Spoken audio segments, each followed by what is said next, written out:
আসসালামু আলাইকুম ওয়া রাহমাতুল্লাহ। আজকে আপনাদের সঙ্গে আলোচনা করব লাইপোমা।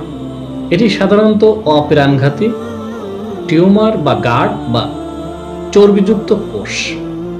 এটি মূলত নরম হয়, স্পর্শে মসৃণ হয়। সাধারণত চামড়ার নিচে থাকে, ধীরে ধীরে বড় হয়, ব্যথা হয়, লাল হয় এবং এক বা একাধিক একসঙ্গে দেখা যায়।